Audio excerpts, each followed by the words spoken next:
Vamos abrir as nossas Bíblias no Evangelho segundo Mateus, capítulo 27, a partir do verso 1, diz assim o texto: Assim que o dia amanheceu, todos os chefes dos sacerdotes e os líderes religiosos, anciãos do povo, conspiraram para condenar Jesus à morte.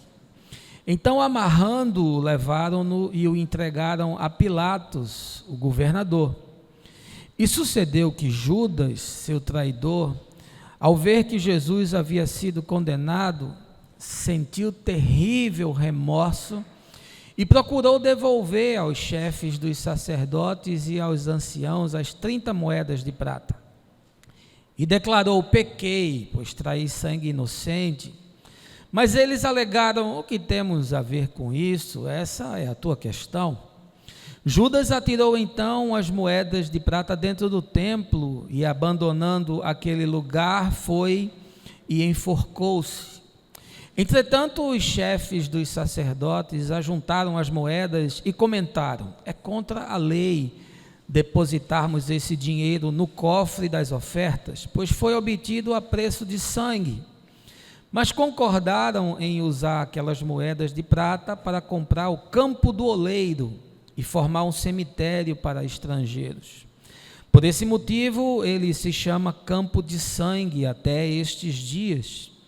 E assim se cumpriu o que fora anunciado pelo profeta Jeremias. Então eles tomaram as 30 moedas de prata, o valor que lhe atribuíram os filhos de Israel, e as usaram para comprar o campo do oleiro, assim como o Senhor me havia indicado. Essa, meus irmãos, é uma porção das Escrituras, no texto de narrativa histórica de Mateus, que eu gostaria que essa manhã não fosse apenas letra, não fosse apenas texto, não fosse história, não fosse página do livro sagrado, mas se constituísse materialidade, ganhasse significado, relevância, concretude e encarnação na sua vida, sem o qual o texto não tem qualquer aplicação e não serve para absolutamente nada. Suicídio é covardia. A vítima não tem chance de fugir. Frase do pensador Alan Cleaver. Não sei se vocês acompanharam, mas no último dia 21, Yasmin Gabriele Amaral, de 17 anos, adolescente que ficou nacionalmente conhecida, né, no programa do apresentador Raul Gil, pelas apresentações que fazia no SBT, suicidou-se por overdose medicamentosa. Segundo depoimentos colhidos em reportagens, amigos próximos afirmaram que ela sofria de depressão, doença que vinha se agravando desde 2012, quando perdeu a mãe, vítima de câncer, e logo na sequência o irmão, pela mesma causa. A cada 40 segundos, alguém interrompe a própria vida, segundo dados da Organização Mundial de Saúde, que nos revelam um número de óbitos chega a 470 mil por ano. No Brasil, segundo consta de dados do Ministério da Saúde, a cada 46 minutos uma pessoa se suicida. Quando nós encerrarmos esse encontro essa manhã, 2 pessoas terão morrido. Os últimos dados levantados dão conta de que em 2016, que é o último censo, houve 11.433 mortes por suicídio. Mas análises da Secretaria de Vigilância em Saúde constam que esse número seja pelo menos maior, em torno de 20%. O mosaico sobre o qual esse tema suicídio se estabelece é extremamente amplo, complexo, nós não daremos jamais cabo de tratá-lo numa pequena reflexão, mas diversos fatores podem ser causadores dessa ação extrema do indivíduo contra si mesmo: condições de vida subhumana, desemprego, violência, sobretudo as de natureza sexual, transtornos familiares, perdas que são consideradas insuperáveis, mas há uma unanimidade entre os especialistas de que as causas mais recorrentes se encontram dentro do espectro das doenças mentais. Certamente por isso, afirma o psiquiatra Antônio Geral da Silva, diretor e superintendente da Associação Brasileira de Psiquiatria, a questão enfrente tanta resistência no seu combate, porque o preconceito contra o doente mental é enorme e isso obviamente dificulta as abordagens de cunho terapêutico. Só para você ter uma ideia, segundo a OMS, 35,8% das vítimas de suicídio tinham transtorno de humor, 22,4% eram dependentes químicos, 10,6% tinham esquizofrenia, 11,6% transtorno de personalidade, 6,1% transtorno de ansiedade e 5,1% outros diagnósticos psiquiátricos.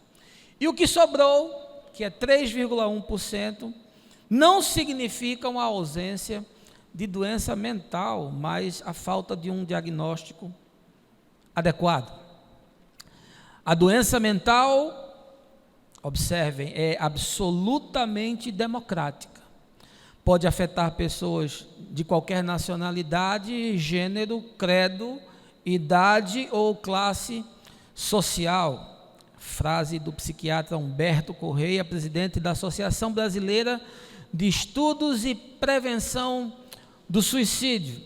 Ele também afirma que há meios para se fazer prevenção contra essa moléstia social, tratar a tempo e de forma correta o potencial suicida. Ora, diante desse cenário que eu sugiro já como uma epidemia global, algumas questões surgem e são prementes para a nossa reflexão. O que que produz a espiral de eventos que leva alguém a não mais querer viver? Quais as características, se assim a gente possa enquadrar, de uma pessoa potencialmente suicida? E do ponto de vista religioso, a salvação para quem comete suicídio? Ou como afirmam muitos, o inferno é o seu derradeiro destino? Pois bem, essa manhã, tomando como base um dos suicídios mais famosos do mundo, eu queria analisar essa temática com você, sobretudo a fenomenologia que pode anteceder as tentativas de suicídio e como é que a gente pode, de alguma forma, proativamente combatê-las. Mas eu não queria fazer isso sem antes lhe convidar a um momento de oração. Baixe aí a sua cabeça, feche os seus olhos. Pai, que tempo difícil esse que nós vivemos, em que as pessoas, não suportando a realidade, adoecem a tal ponto de tirar a própria vida, onde morrer é melhor do que viver, onde o esmagamento que nós sofremos por tanta tragédia, por tanta calamidade, por tanto descaso e por tanta insensatez, nos rouba o apetite pela vida. Mas é diante desse cenário que nós estamos e é nesse mundo que nós vivemos, e portanto cabe-nos essa manhã abrir mente e coração para ouvir a Tua voz, discernir a Tua palavra e aplicá-la às realidades e às dinâmicas do nosso cotidiano, porque entendemos, para isso Tu nos chamastes. Dá-nos a Tua graça essa manhã e o prazer de sempre Te servir com alegria, no nome de Jesus. Amém.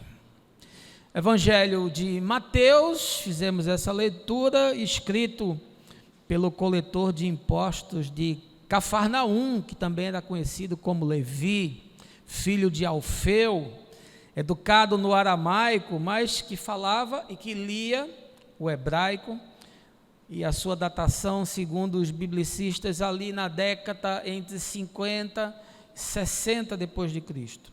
O personagem principal dessa leitura que nós fizemos é Judas Iscariotes, do hebraico Judá, filho de Simão, vivia na Judéia. Aliás, curiosamente, Judas era o único discípulo de Jesus da Judéia, todos os outros eram da Galiléia, e foi um dos primeiros a juntar a esse movimento de Jesus. Por ser o mais instruído entre os 12, ele tornou-se o tesoureiro dos apóstolos, né? Era o ministro da fazenda, e, portanto, foi designado para cuidar do caixa do grupo.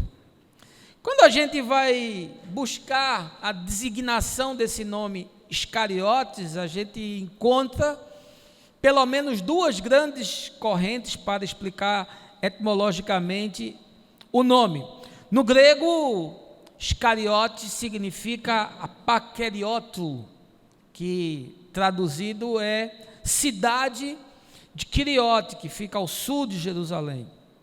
Uma outra possibilidade é que Judas tinha ligação com o grupo dos sicários, que era uma ramificação da seita dos zelotes, revolucionários nacionalistas, que viviam de praticar atos violentos, surpresa, e que lutavam pela independência, né, de Israel, das forças romanas ali na Palestina.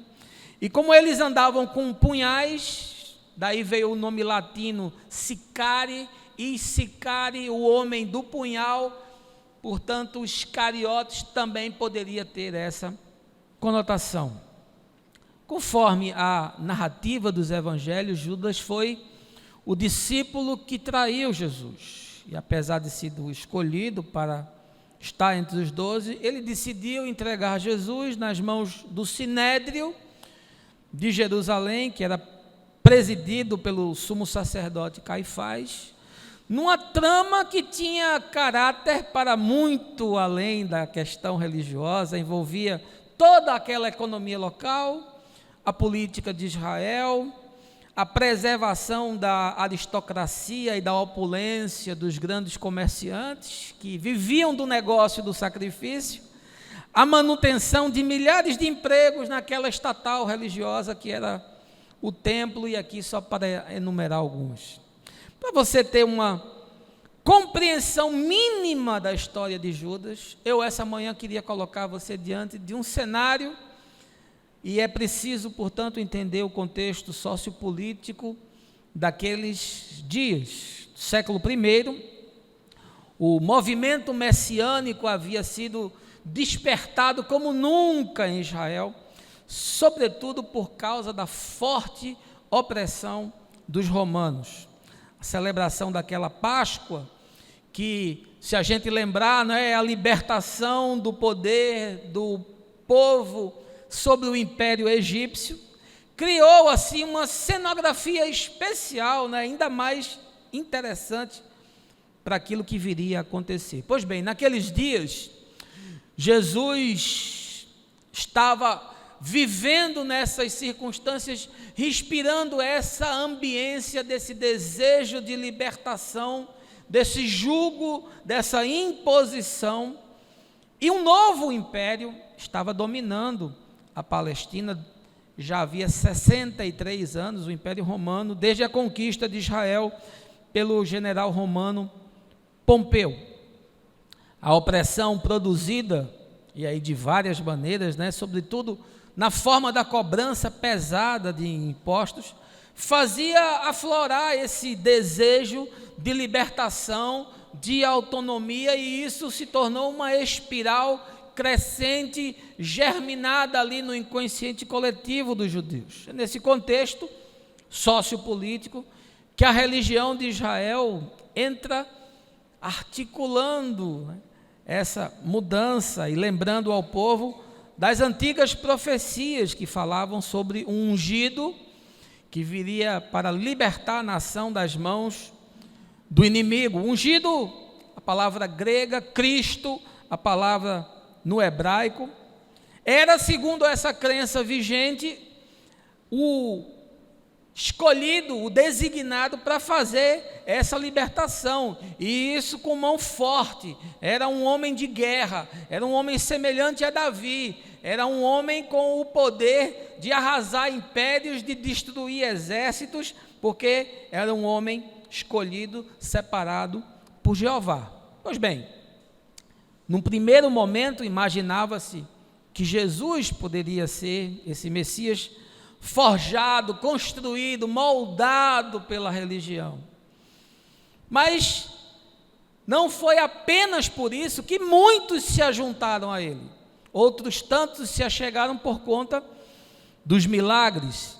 E aí, quando a gente vai estudar a vida de Jesus, o seu ensino, a sua fala, os seus encontros, os seus propósitos, a gente percebe que uma coisa em absoluto consegue se encaixar na outra, porque como ele próprio afirmou, o meu reino não é desse mundo. O reino de Deus, conforme Jesus ensina nos evangelhos, é um reino de consciência, não é um reino de opulência econômica, nem muito menos de pujança militar bélica. Pois bem, perto do fim do seu ministério, os líderes religiosos judaicos estavam buscando uma forma de prender e de matar Jesus, mas isso de uma maneira estruturada para não despertar o interesse da multidão, que fez com que ele entrasse em Jerusalém ovacionado, e gritavam: Hosana ao rei, filho de Davi.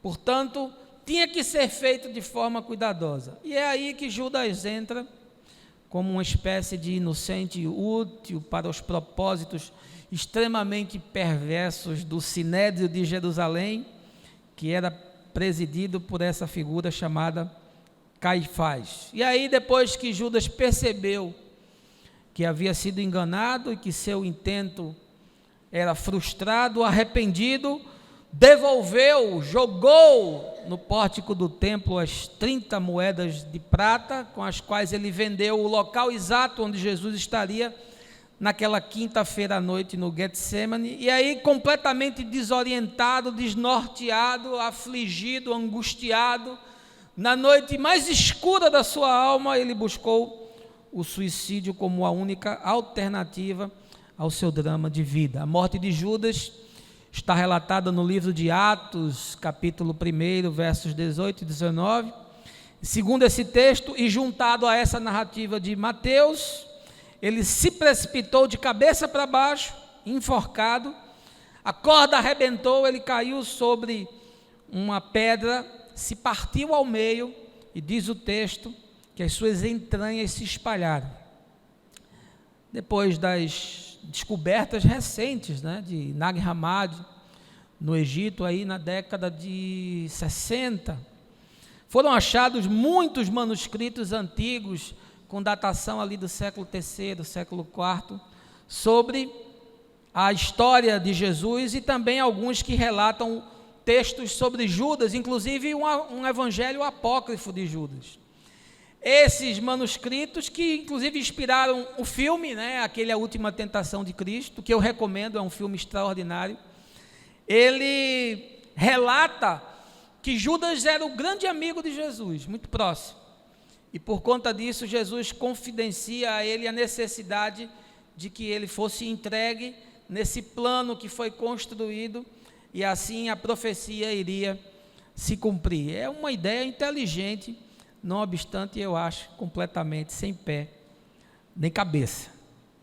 Suicídio, um tema atual, necessário, e que nós precisamos conversar sobre ele. Você já pensou em suicídio?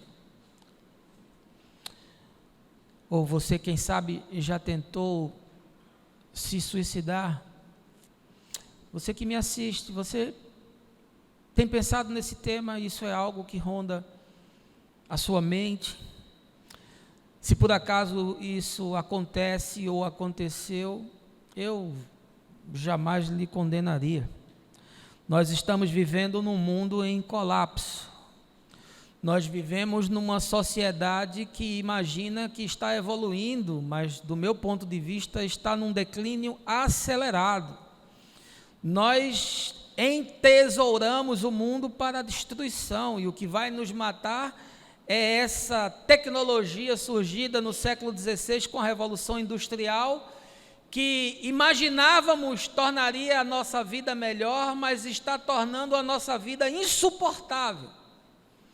Nós vivemos asfixiados nos grandes centros, encurralados, encaixotados nas nossas casas, nas nossas torres de marfim, com medo da violência, presos no trânsito, exigidos por produtividade nas empresas, surpreendidos pela violência.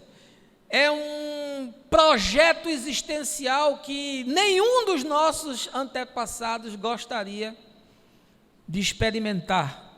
Bem disse o filósofo indiano Jiddu Krishnamurti que não é sinal de saúde estar bem adaptado a uma sociedade doente. Mas, incrivelmente, nós estamos fazendo força para se encaixar nesse modelo de dessignificação, de desconstrução, de dessensibilização humana, porque viver nesses dias é algo impensável. Quando a gente vê que por questões religiosas, os homens pegam aviões e jogam eles contra torres enormes, onde existem milhares de pessoas trabalhando, a gente perde o apetite de viver nesse tempo. Semana passada, no Sri Lanka, as pessoas celebravam a comemoração de um acontecimento religioso e homens-bombas entram nos seus lugares de culto e esfacelam, despedaçam as pessoas. Na Europa, os países fecham as suas fronteiras para que os imigrantes não entrem e isso de alguma forma altere o seu padrão e a sua qualidade de vida. É melhor que eles morram no mar. O navio do Médicos Sem Fronteiras foi proibido de atuar na região por conta da evasão das pessoas que saem das guerras ali no Oriente Médio. Trump quer construir um muro para impedir as pessoas de entrarem na Terra Prometida. As empresas de medicamento guardam as suas patentes porque é melhor que as pessoas morram, e quanto mais doença houver, mais eles vão faturar. A África é um continente esquecido, abandonado, onde invisíveis habitam, e a minha mulher esteve há cerca de 60 dias na África e disse: eu nunca vi coisa parecida com aquilo. A nossa miséria comparada com a deles é luxo.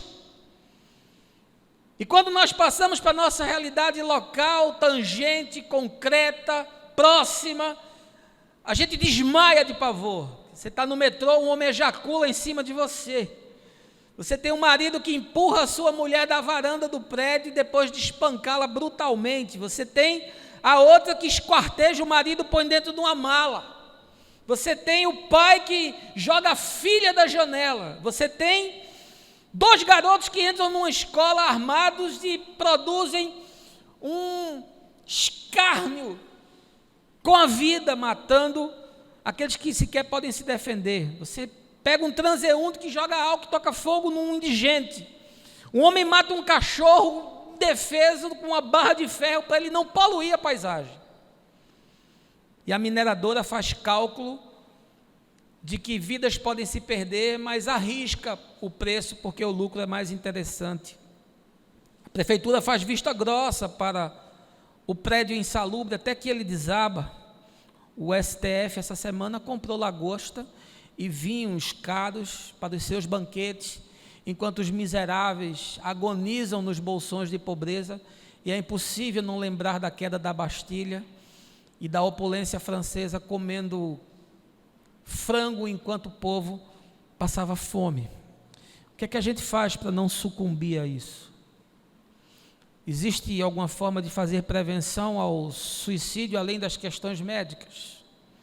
Qual é a anatomia do processo de desconstrução existencial que desemboca no suicídio? E aí eu vou fazer aqui uma análise brevíssima, porque precisaria talvez de 2 ou 3 dias para a gente tratar esse tema mais profundamente, do ponto de vista socioexistencial, filosófico, teológico, porque eu não sou médico.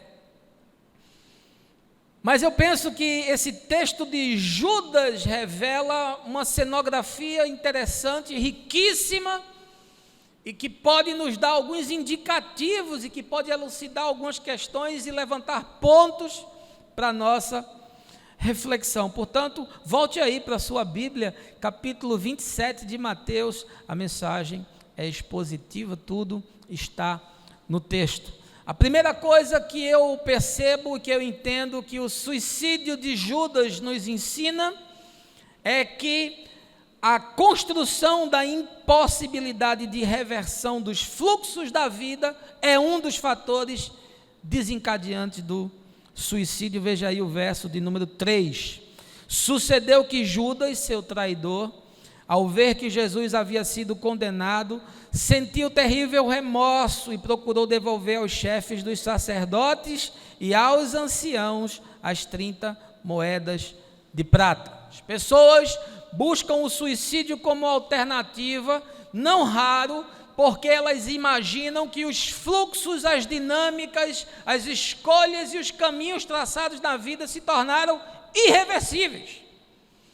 Não há mais como mudar, não há mais alternativa, não existe uma luz no fim do túnel, a minha única esperança é a morte. Judas era um homem angustiado. Judas era um homem revoltado com o contexto no qual vivia, e ele não era a exceção.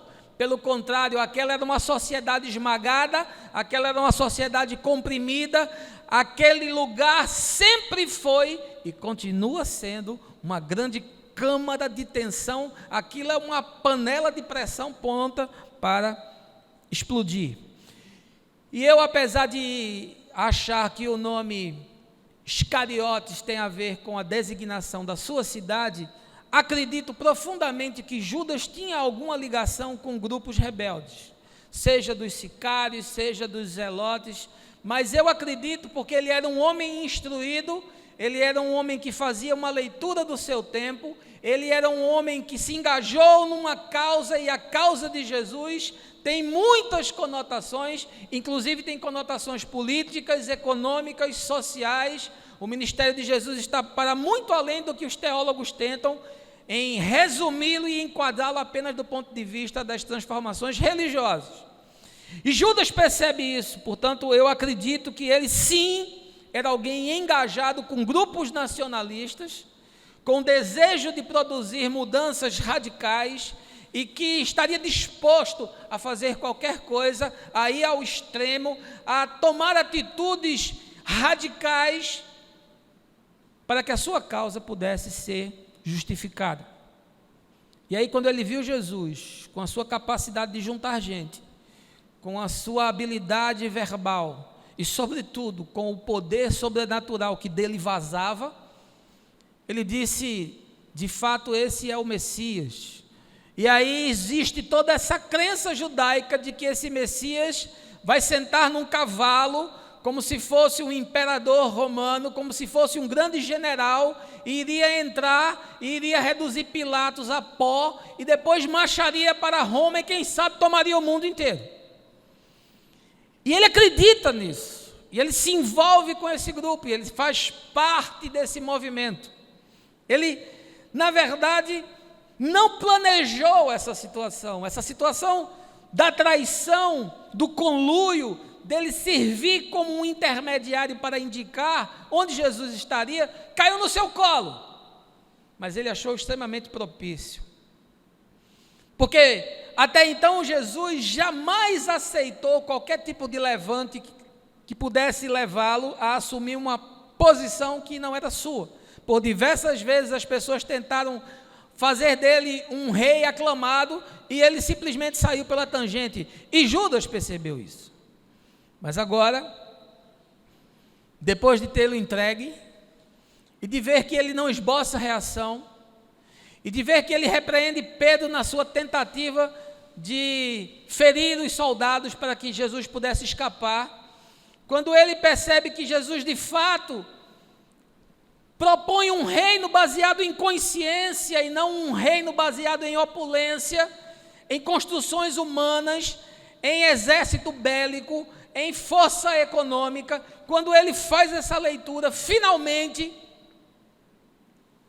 ele entende que as coisas se tornaram para ele irremediáveis. O texto diz que ele sentiu terrível remorso. Terrível remorso. Não tem mais jeito, não tem mais saída, porque tudo sobre o qual eu construí, o meu plano, a minha vida, esses 3 anos que eu gastei andando com esse homem, todas as minhas crenças, todas as minhas percepções, todas as minhas indagações estão ruindo diante da sua atitude. Sabe o que é que provoca suicídio, meu amigo? É você constatar que os fluxos da vida se tornaram irreversíveis, porque isso provoca desespero. Isso provoca uma asfixia da alma. Isso provoca uma inquietação do ser. E as pessoas não conseguem perceber que existem alternativas. E as pessoas não conseguem discernir que há um caminho. E as pessoas não conseguem buscar uma maneira de contornar e de sobrepor as questões que se estabeleceram. E elas pensam, não há mais alternativa. Entram no que eu chamo de uma espiral psicológica de negatividade, de desânimo, e isso, não raro, faz com que as mais diversas patologias se desenvolvam e se estabeleçam na vida do indivíduo. No tempo em que nós vivemos, onde depressão é considerada a grande doença do século, essa ambiência se torna um local mais do que propício para que essas anormalidades do ponto de vista da saúde psíquica, mental do indivíduo aconteçam. Pessoas que sofreram traumas muito poderosos, pessoas que foram vítimas de violências, de abusos, de estupros, de depreciação numa vida familiar que esgotou as alternativas do indivíduo, muitas vezes imaginam que não tem mais alternativa, não conseguem escapar dos danos que isso causou na alma. O poeta inglês Thomas Quincy diz que as pegadas que são feitas na nossa alma, elas são indestrutíveis. A gente se recupera de machucadura física, o sujeito sofre um acidente, quebra um braço, quebra uma perna, há como consertar, mas há feridas emocionais que parecem que são insuperáveis. E o sujeito vai começando a ver isso como uma impossibilidade de existir e de que os fluxos da vida possam ser alterados, porque aquela dinâmica perversa já se instalou como que irremediável na vida. Sartre diz que o importante na vida não é o que fizeram com você, mas o que você faz com o que fizeram com você. Mas a esmagadora maioria das pessoas não consegue sair desse labirinto, dessa prisão, desse calabouço, e elas vão sucumbindo, e as neuroses e as psicoses e as ansiedades e os transtornos obsessivos e os pânicos vão se tornando cada vez maiores, a tal ponto que o indivíduo começa a buscar uma alternativa e ele diz: eu não consigo enxergar. Outra coisa que acontece são as perdas abruptas.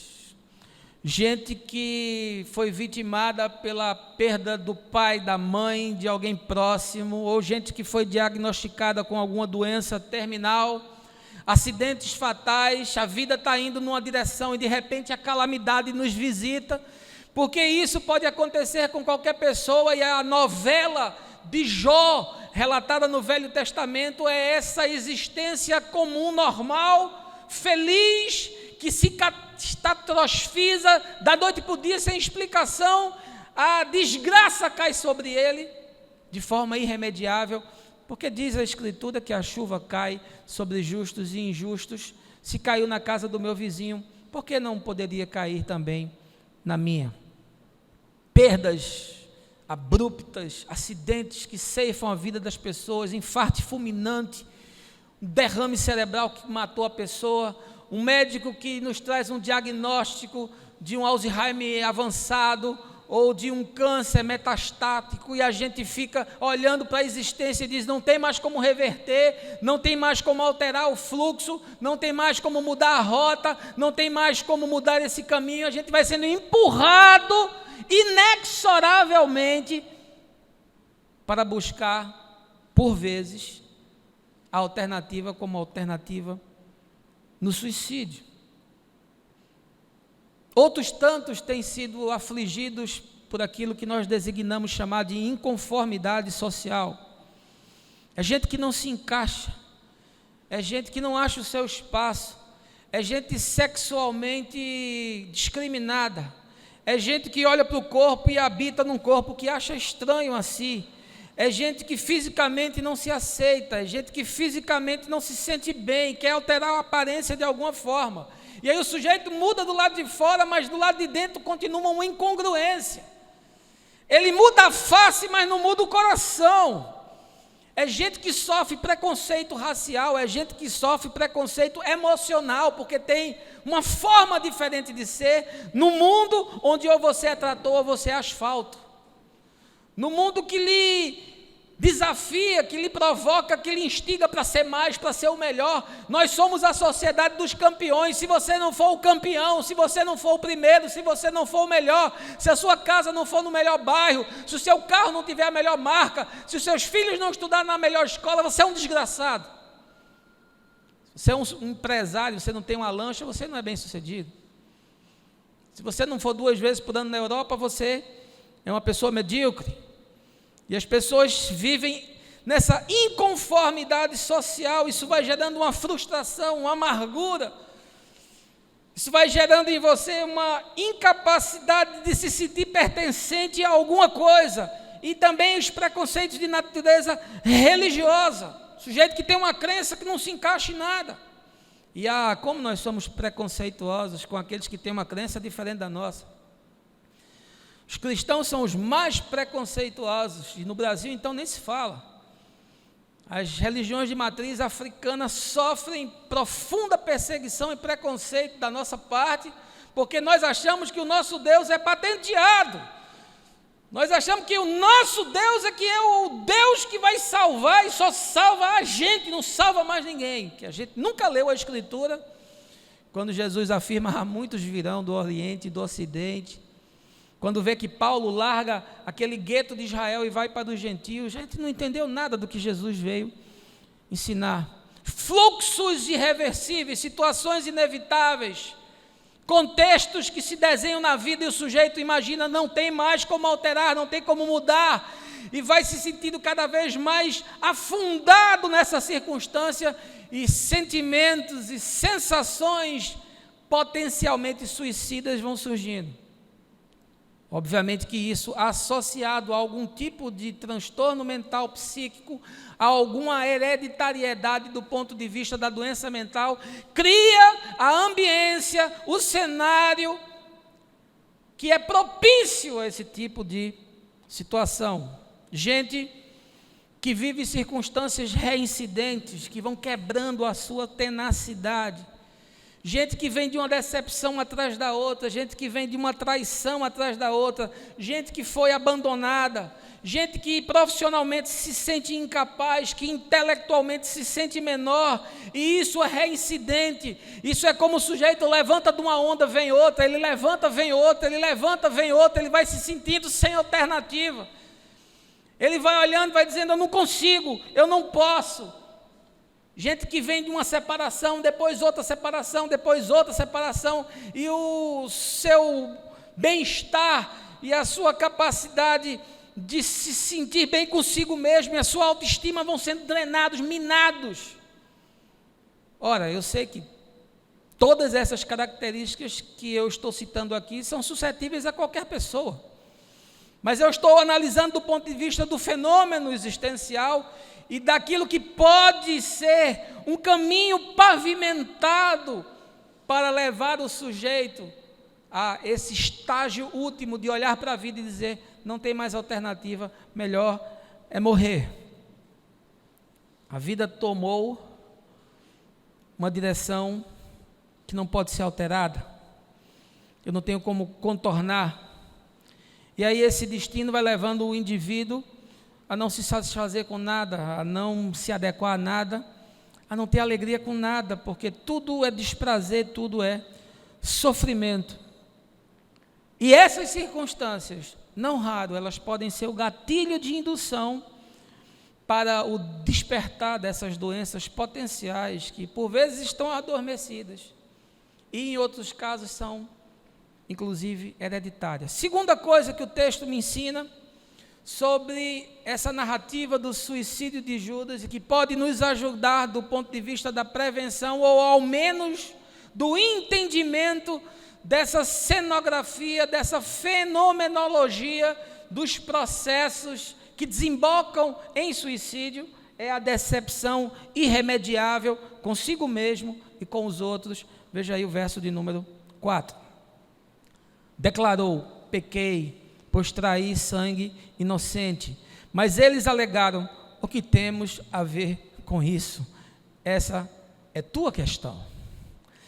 Judas não só se sentia frustrado e insatisfeito com o mundo no qual ele vivia, com o contexto no qual ele estava, diante daquelas circunstâncias que ele não tinha como alterar, mas ele vai se tornando alguém amargurado.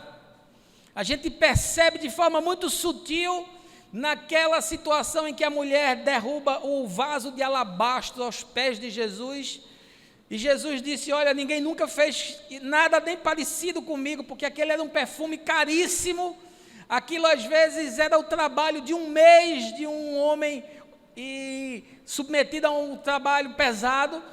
E Jesus disse: olha, você está me ungindo para a minha morte, mas Judas no seu coração disse: isso é um grande desperdício, isso podia ser utilizado para dar comida para os pobres. Ele era um homem amargurado, ele tinha dentro de si essa revolta, ele era alguém que queria produzir mudanças, mas no seu coração os caminhos eram outros. E nós sabemos também pela narrativa das Escrituras de que Judas acabou se tornando ladrão, de que ele metia a mão no caixa, de que ele desviava dinheiro, de que aquelas ofertas não eram administradas da forma como deviam. Ele era um homem profundamente egoísta, ele pensava em si primeiro. E se o dito popular diz que o ladrão é feito conforme a ocasião, Judas era um homem que havia se rendido a isso. Ele fazia parte dessa causa, mas ele não se adequava ao grupo. Os seus intentos eram outros, o seu projeto era outro. E quanto mais ele convivia com Jesus, tanto mais ele via que aquilo se tornava impossível.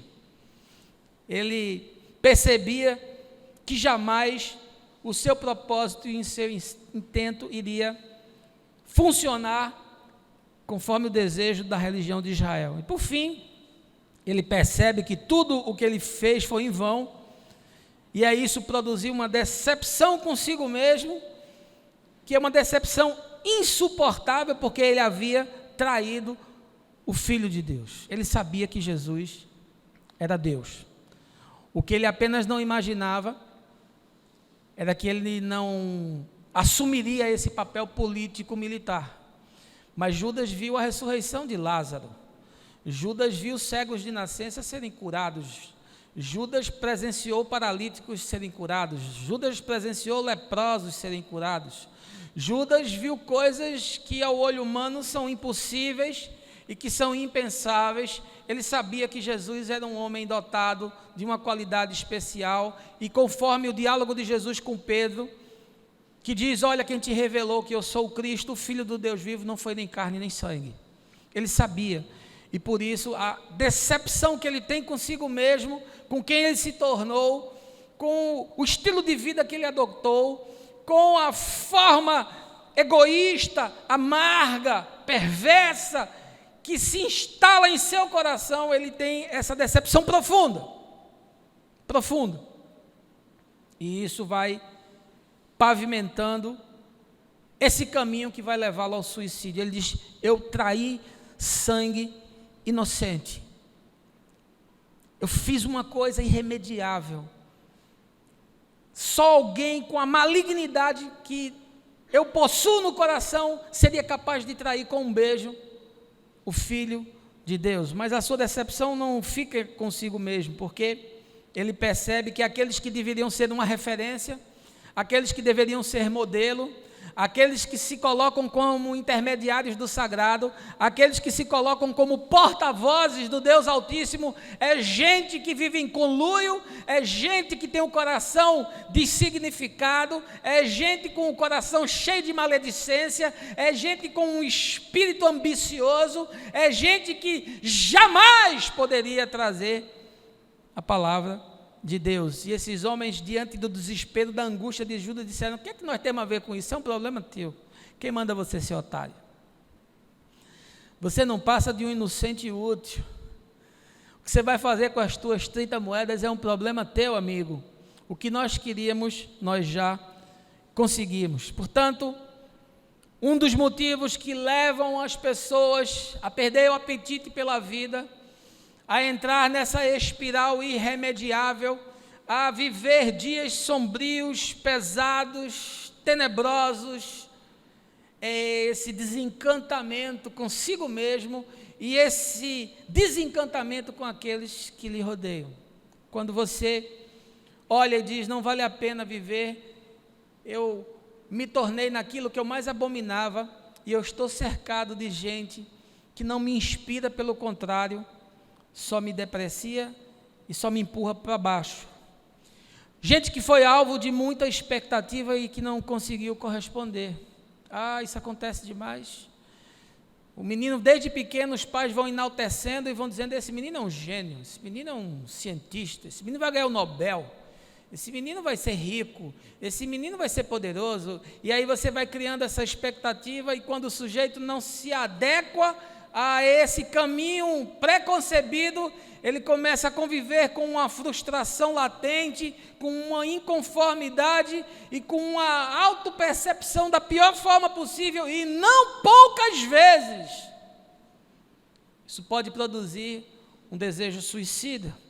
Gente que elevou demais a régua da vida, gente que estabeleceu para si próprio um padrão que é inalcançável, e aí passa a viver uma vida de escravo, passa a se tornar um workaholic, passa a buscar aquilo que traga apetite para o coração, mas quanto mais ganha e quanto mais amealha, menos alma ele tem. Jesus fala na parábola do livro de Lucas sobre esse industrial que constrói celeiros para guardar a sua produção, que derrubou os que tinha porque não tinham de guardar, e que depois da está abastada a sua produção, ele descansa e diz: agora sim estou tranquilo. E Jesus diz: louco, essa noite vão te pedir a tua alma, e o que tu tens vai ficar para quem?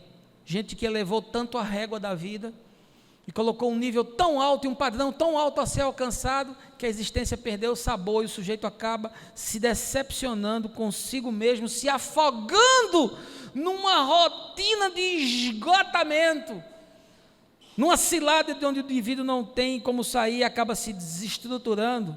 Gente que foi abusada por outros, gente que foi explorada, gente que foi roubada por pai, por mãe, por irmão, por sócio, gente que foi passada para trás, gente que se sentiu descartada, e aí acha que não tem valor, aí acha que não é alguém interessante, aí começa a imaginar que, olha, eu não sirvo para nada, eu sou uma pessoa que ninguém trata com respeito, com relevância, eu não tenho significado, eu não sou importante em nenhum ciclo, eu não faço parte de nenhuma roda, eu não me sinto aceito em nenhum grupo, e isso vai desconstruindo a alma do sujeito. E pode ser o caminho sendo asfaltado para que um potencial suicida acabe se revelando.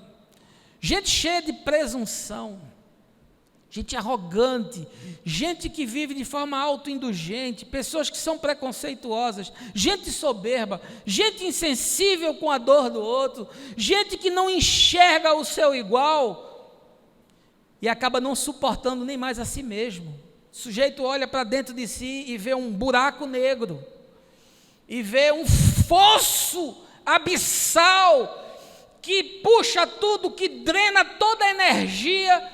E ele diz: eu me tornei no pior de mim mesmo. Eu sou uma aberração. Eu sou essa pessoa asquerosa. Eu me tornei um espinheiro. Quem se aproxima de mim se fura. Se alguém tentar me abraçar, vai ser vazado. Pessoas sem sentimento, pessoas sem coração, pessoas dessensibilizadas pelo padrão e a forma como construíram as suas existências. E isso, em algum momento, para muitos destes, o sujeito se olha no espelho e não gosta do que vê. E diz: eu não sirvo, eu não presto.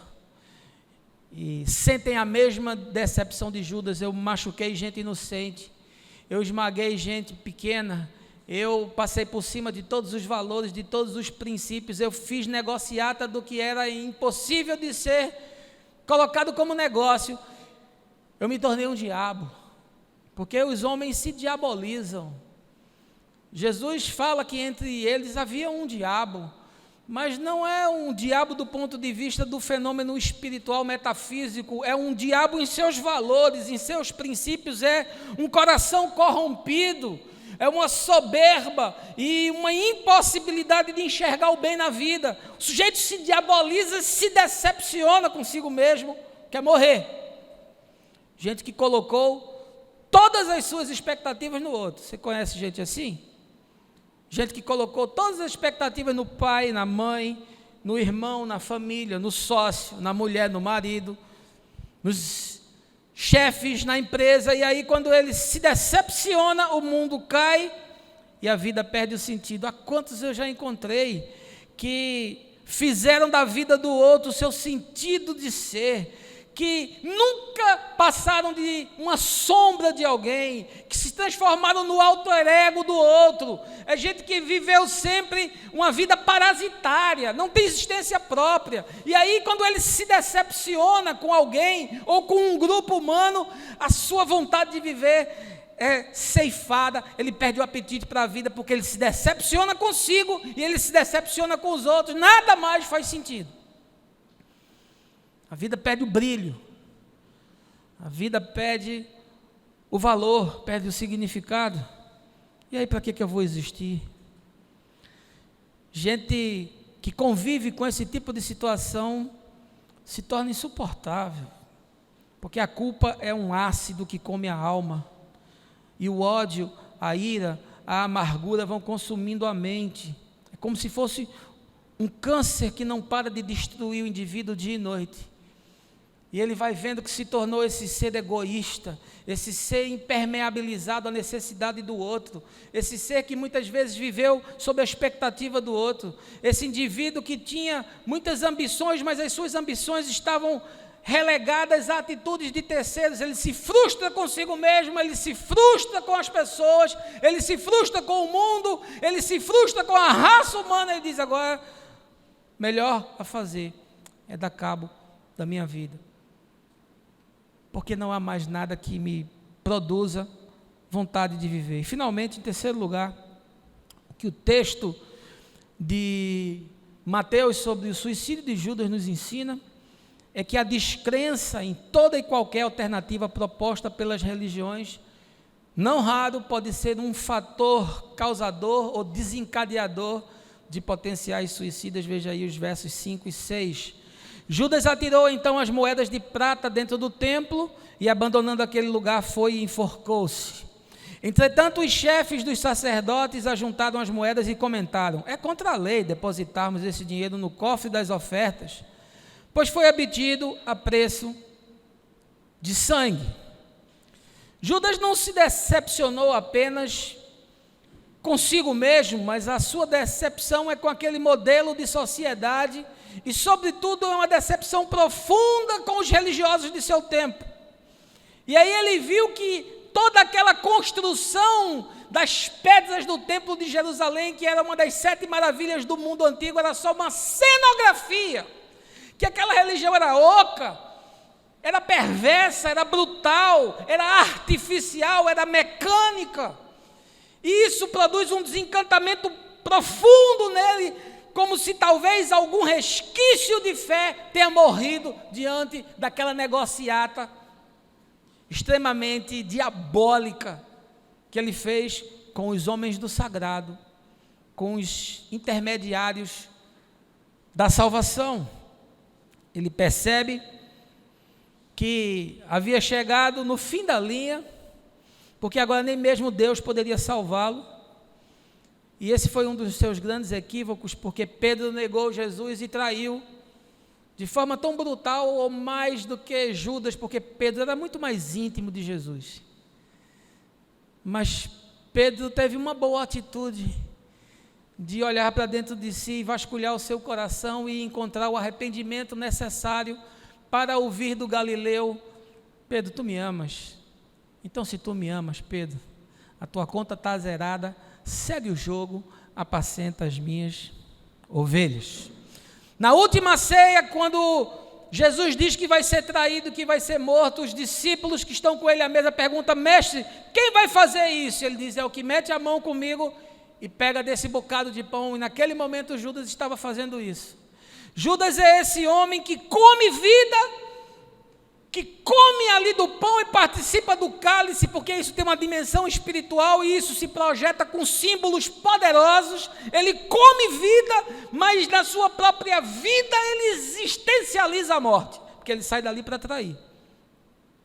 E é por isso que Paulo diz que quando nós vivemos nessa perspectiva, nós comemos juízo.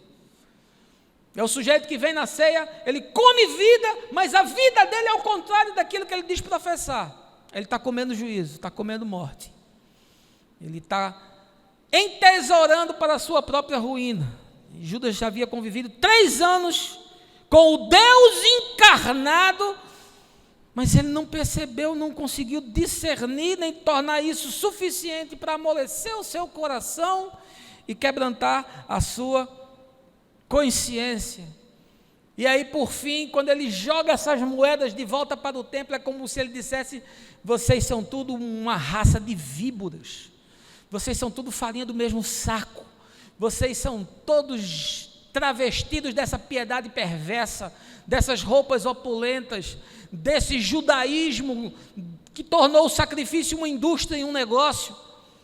Eu não tenho parte com vocês. E nesse sentido, Judas é muito mais honesto do que os religiosos do nosso tempo, que vendem Jesus a todo dia, toda semana na TV e nesses grandes templos, nessas catedrais faraônicas, e não tem um pingo de decência de botar uma corda no pescoço e de pular de um penhasco.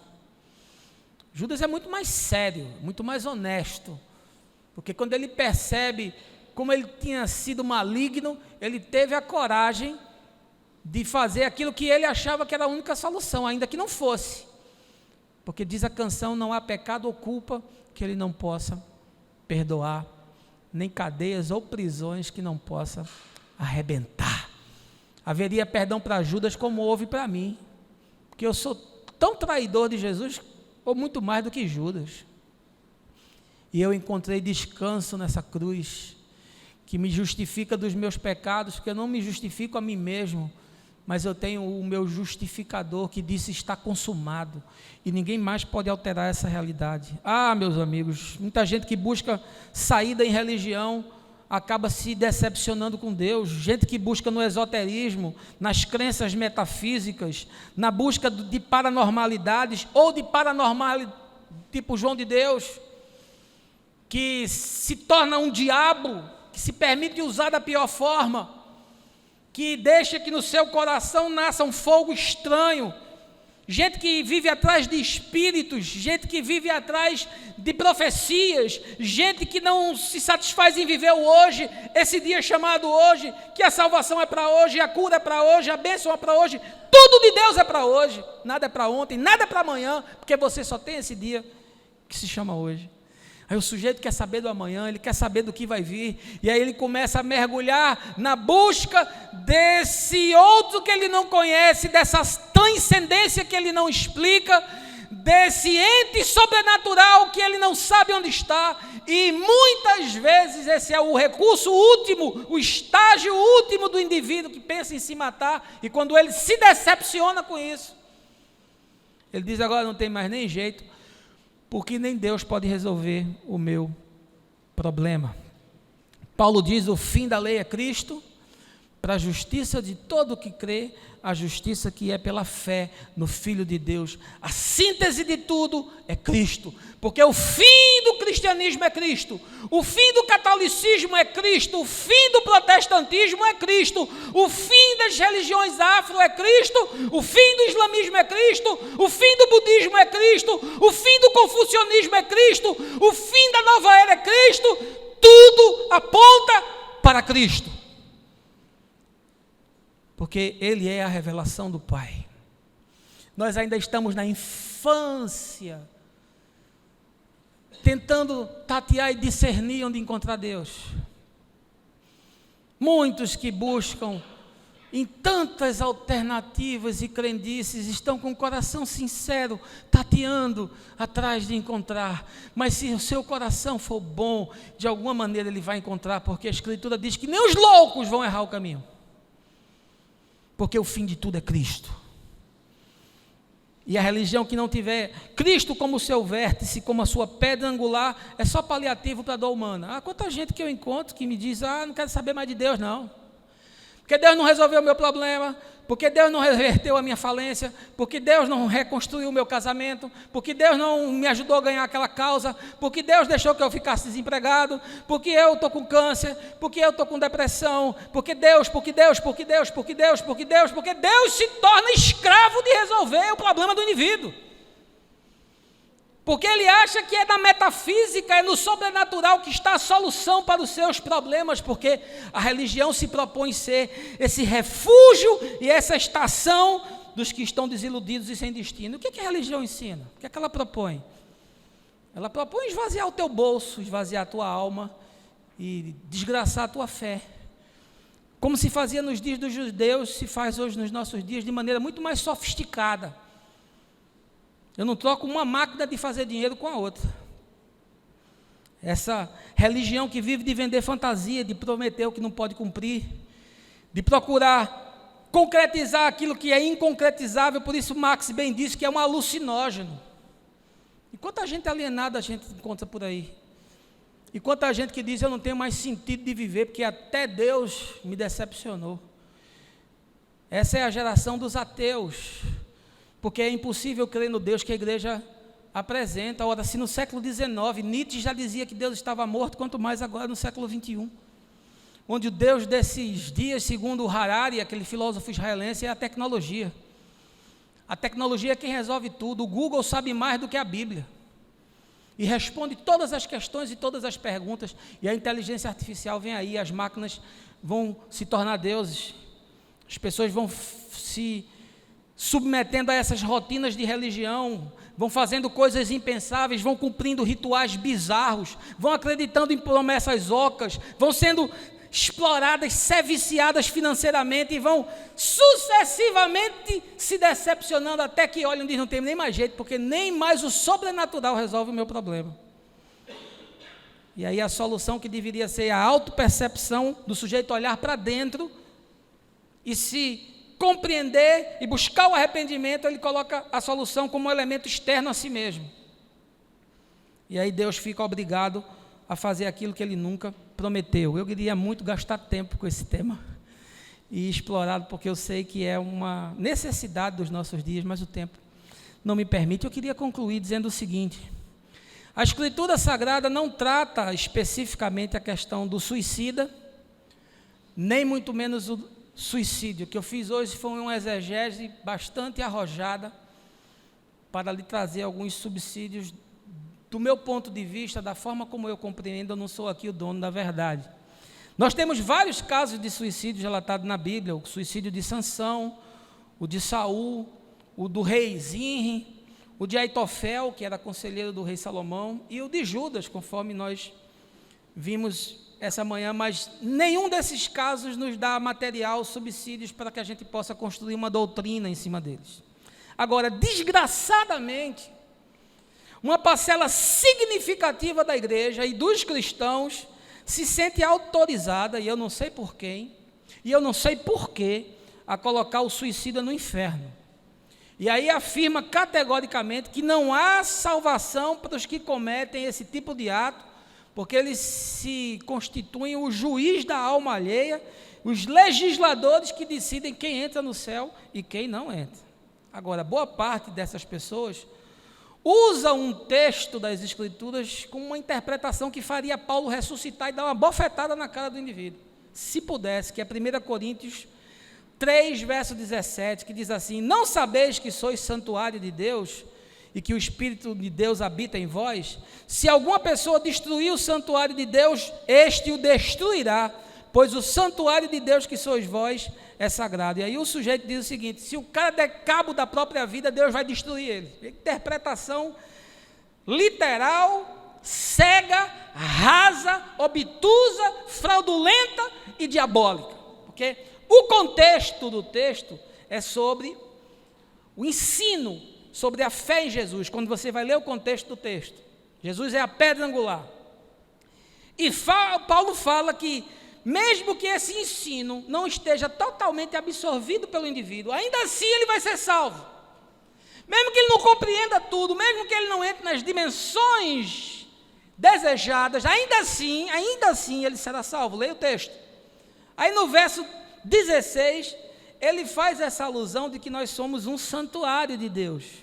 E quando ele fala isso, ele está contrastando com o santuário de Israel, porque essa é a crença judaica, esse é o entendimento de que Deus é o Deus que está no templo e não nas pessoas. É essa simbologia que Paulo usa, porque o templo perdeu o seu significado, por essa religião que se deteriorou, que se corrompeu. E dessa mesma forma as pessoas se corrompem nesse santuário finito, falível, a fé delas vai se deteriorando, e isso é do ponto de vista da fenomenologia espiritual. Quando você vai para a análise no grego, a palavra grega que é usada para destruição é ptero.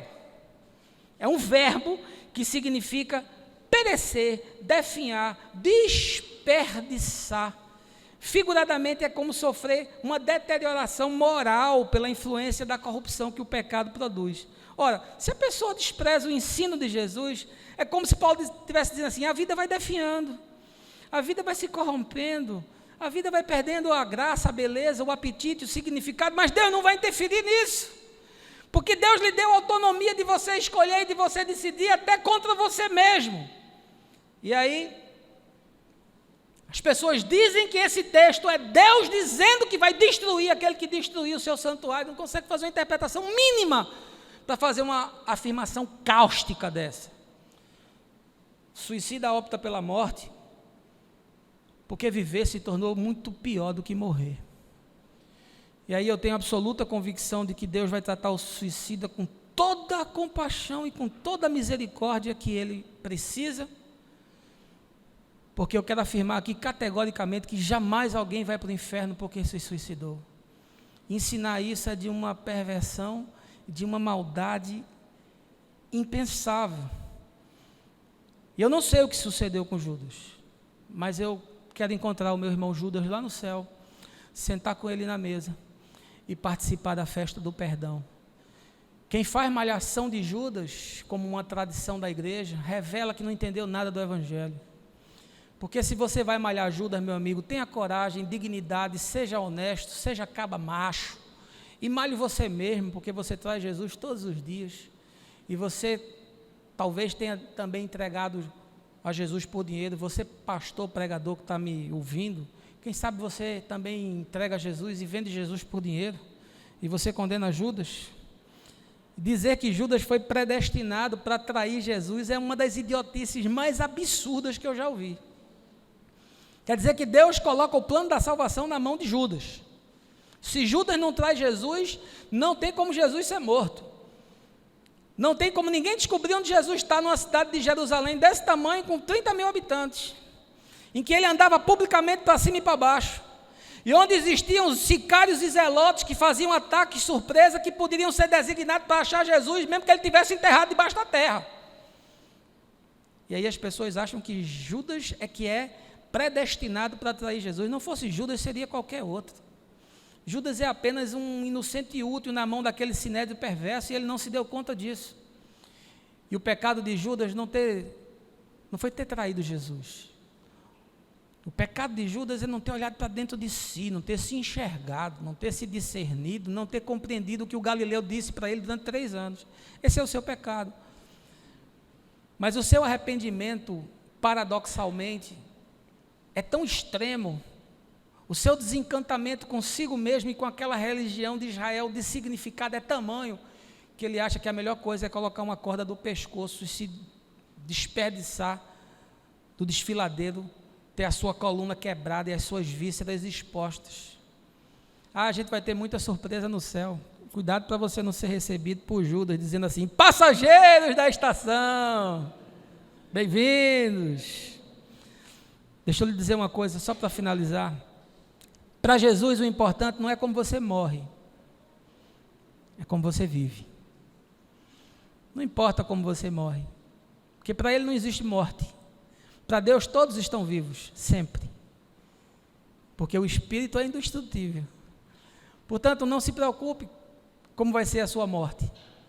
Se preocupe como está sendo a sua vida.